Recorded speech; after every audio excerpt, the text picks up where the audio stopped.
Saatnya kita movie time lagi. Di video kali ini, aku akan menceritakan sebuah film dengan judul Policeman and Me. Film ini dirilis pada tahun 2017. Tanpa berlama-lama, mari kita masuk ke alur ceritanya. Di awal film ini menceritakan tentang seorang siswi sekolah menengah yang bernama Kako. Dan saat ini dia masih berumur 16 tahun. Hari itu dia nampak sedang berlari menghampiri temannya yang bernama Kami Mikado, yang saat itu sedang menunggu tram atau kereta listrik. Mereka berencana hendak bertemu dengan dua temannya yang lain di sebuah kafe. Setibanya di sana, ternyata kedua teman Kako sudah menunggunya di depan kafe.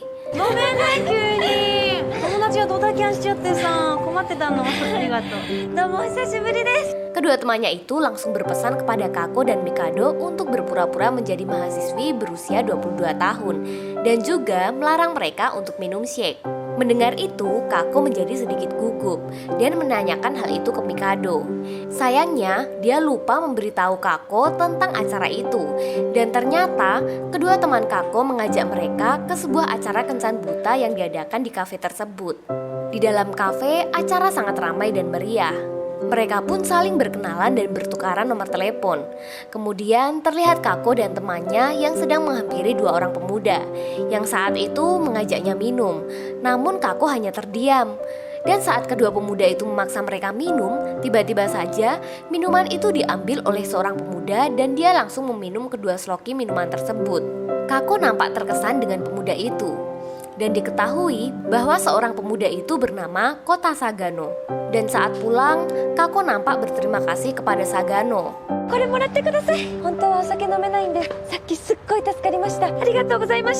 Kemudian Kako berpamitan pulang karena sudah larut malam dan takut ketinggalan kereta. Saat itu Sagano melihat jam dan menyadari kereta segera tiba. Sagano mengajak Kako berlari, dan saat akan melewati banyak orang, Kako terjebak di antara kerumunan. Kako pun memanggil Sagano dan sesaat ditarik tangan Kako. Kemudian mereka melanjut berlari dengan bergandengan tangan. Sesampainya di tempat pemberhentian kereta, ternyata mereka ketinggalan kereta. Kemudian mereka mencari taksi dan ngobrol sambil berjalan. Saat itu Sagano bertanya apakah Kako sudah mempunyai pasangan. Tampaknya Sagano mulai tertarik dengan Kako. Kemudian Kako menjawab bahwa dirinya sedang sendiri. Sagano ingin dapat bertemu di lain hari. Dan Sagano ingin kenal lebih dekat dengan Kako. Namun saat Sagano menanyakan sudah berapa lama dirinya tinggal di kota ini, Kako dengan polosnya menjawab 16 tahun. Tak berselang lama, Sagano menyadari bahwa Kako berumur 16 tahun, bukan 22 tahun. Kako kemudian mengatakan yang sebenarnya, bahwa dia diundang temannya untuk datang dan berpura-pura berumur 22 tahun.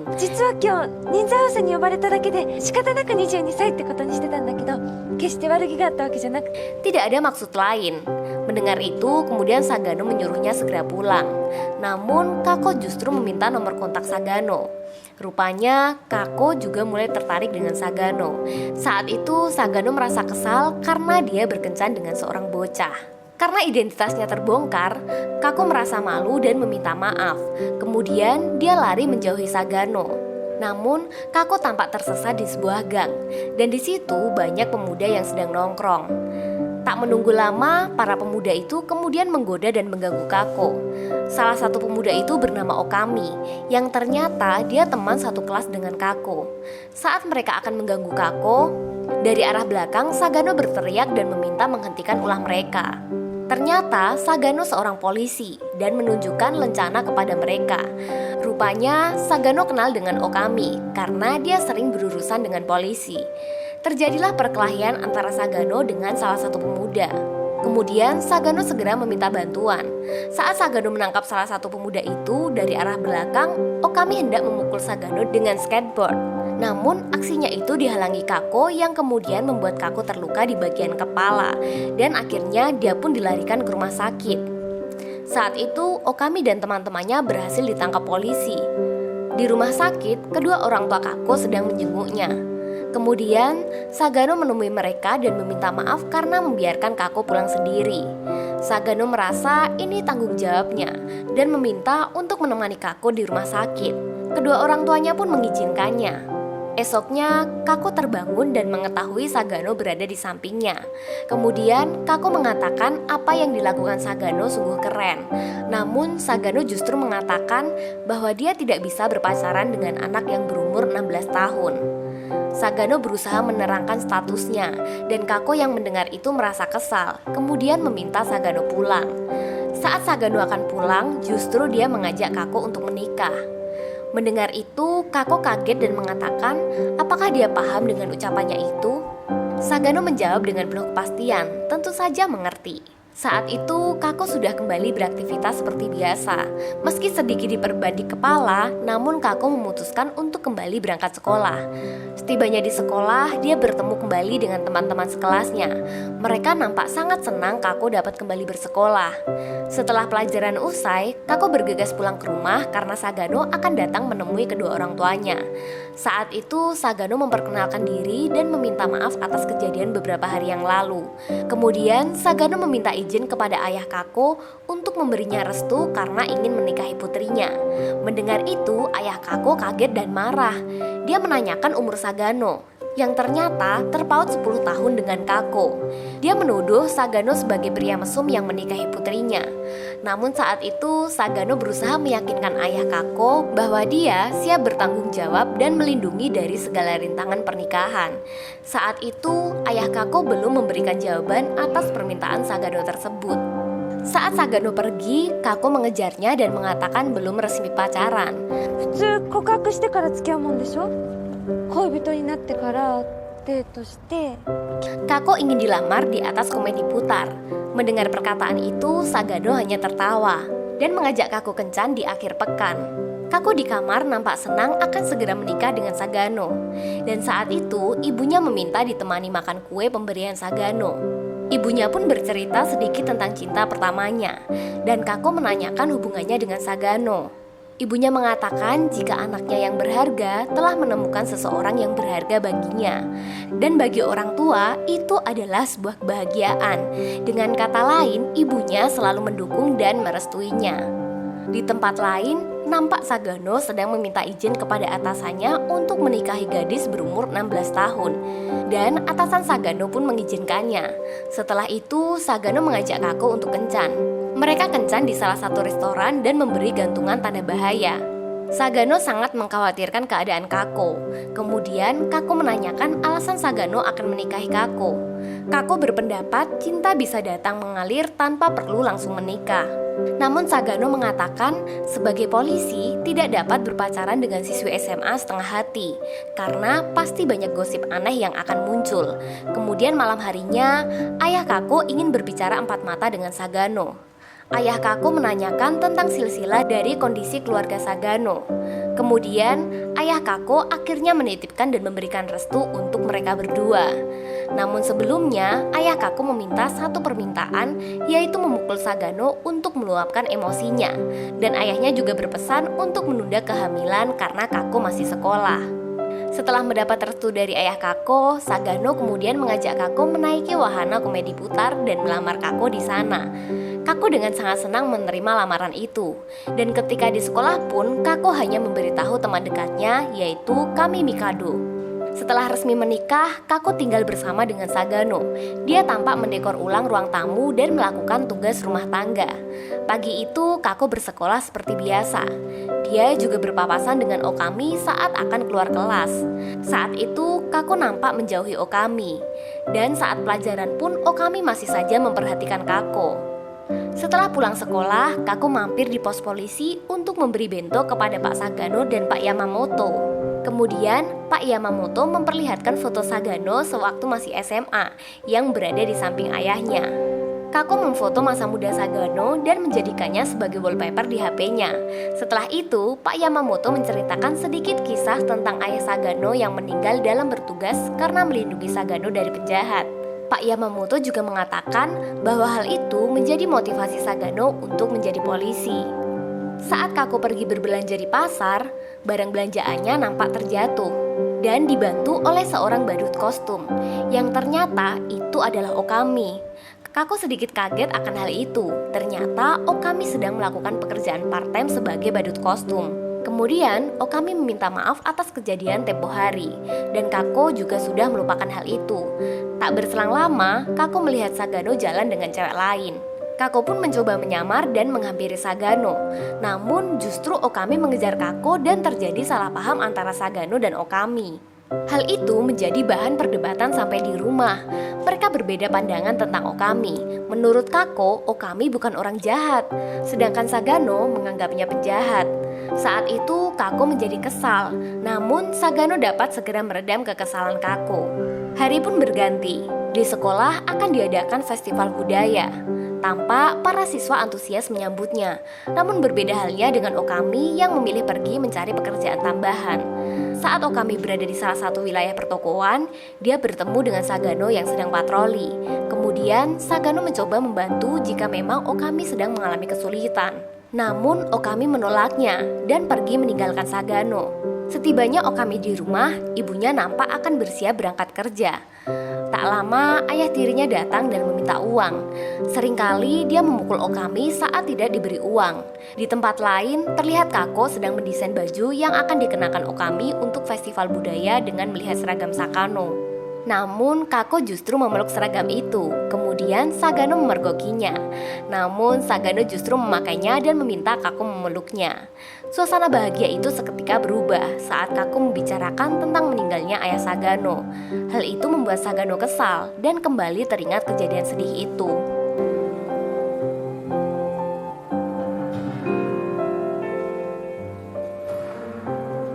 Di sekolah sedang diadakan persiapan untuk festival budaya.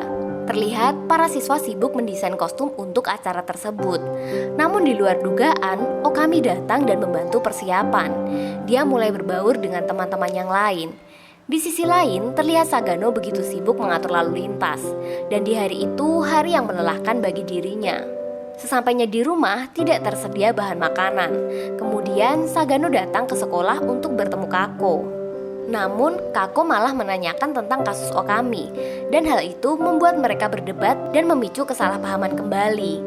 Kako pun meminta Sagano untuk terbuka dengan masa lalunya dan berbagi kesedihan dengannya. Namun, Sagano selalu tertutup dan memendam masalahnya sendiri. Hal itu membuat Kako menangis. Tak sengaja, Okami melihat Kako menangis dan mencoba menghiburnya. Namun hal itu tidak membantu, dan malah memeluk Kako yang sedang menangis. Di tempat lain, saat Sagano berada di pos polisi, dia mendapat panggilan darurat dan segera menuju TKP. Sesampainya di sana, ternyata itu rumah Okami. Di sana sedang terjadi keributan antara Okami dan ayah tirinya. Rumah Okami nampak berantakan dan Okami juga terluka di bagian wajah. Kemudian Sagano berusaha meyakinkan Okami untuk dapat percaya dan menyerahkan masalahnya kepada polisi. Kemudian ayah tirinya dibawa ke kantor polisi untuk dimintai keterangan. Di sisi lain, festival budaya sudah semakin dekat. Namun, Okami tidak terlihat di sekolah. Salah satu temannya bernama Jiro berinisiatif untuk menyusul ke rumahnya.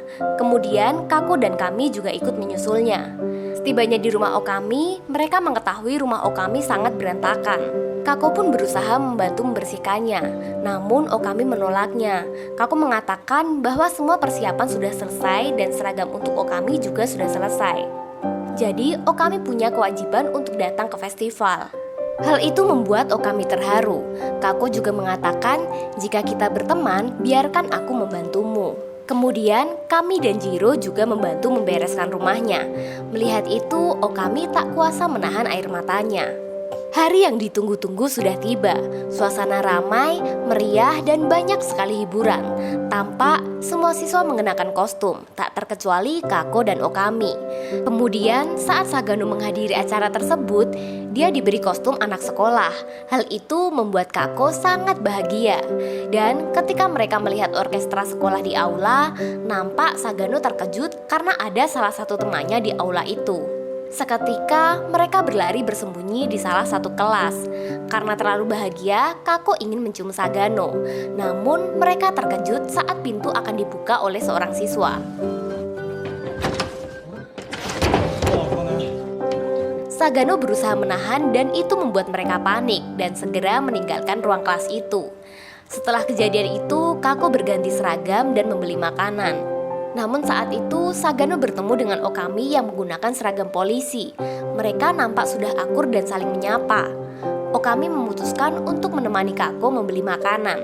Setelah selesai membeli, Kako mampir untuk melihat pertunjukan. Namun di tempat yang sama, terlihat beberapa teman Okami yang akan balas dendam karena tertangkap polisi. Mereka sedang mengikuti Kako dan menculiknya untuk dijadikan sandera. Sagano dan Okami yang melihat dari kejauhan mencoba untuk mengejar, namun mereka berhasil kabur. Sagano menanyakan markas mereka ke Okami dan segera mendatanginya. どこだ？は？お前らがたむろってた場所は俺がけじめつけなかったから。 Di sisi lain, acara telah berakhir dan menerbangkan lampion dengan memanjatkan doa.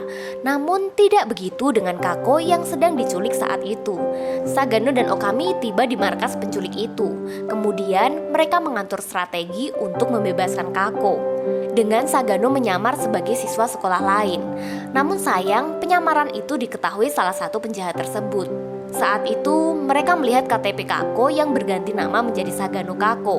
Hal itu membuat Okami bingung dan menanyakan hal itu kepada Sagano di tengah perkelahian di antara mereka dengan penjahat. Sedangkan di luar, para aparat kepolisian sedang bersiap untuk menangkap mereka. Saat perkelahian itu, salah satu penjahat mengeluarkan pisau dan ingin membunuh Okami.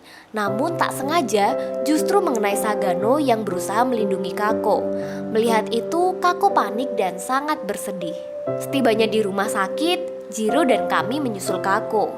Jiro nampak membawa lampion dan meminta Kako membuat harapan. Sesaat Kako menunggu di samping Sagano yang sedang dirawat.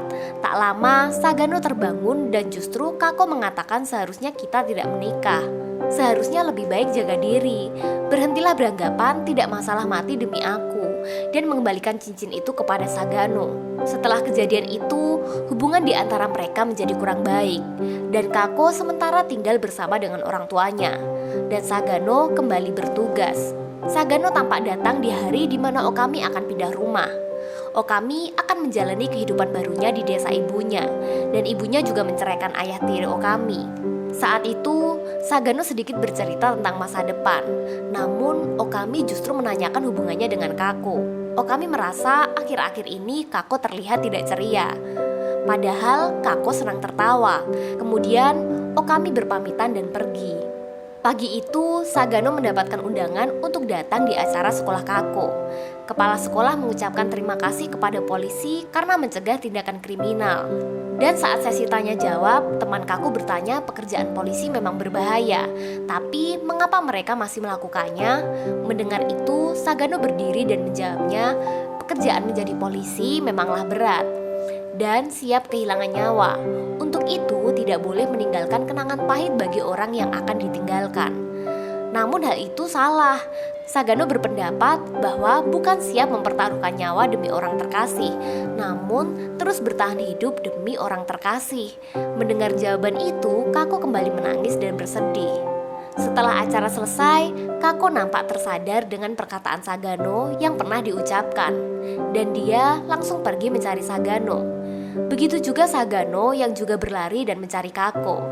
Setelah bertemu, mereka pun saling berpelukan. Tetapi saat mereka akan melakukan ciuman pertamanya, mereka kembali terganggu. Hingga pada akhirnya, mereka memutuskan untuk melakukannya di dalam biang lala. Dan film pun tamat.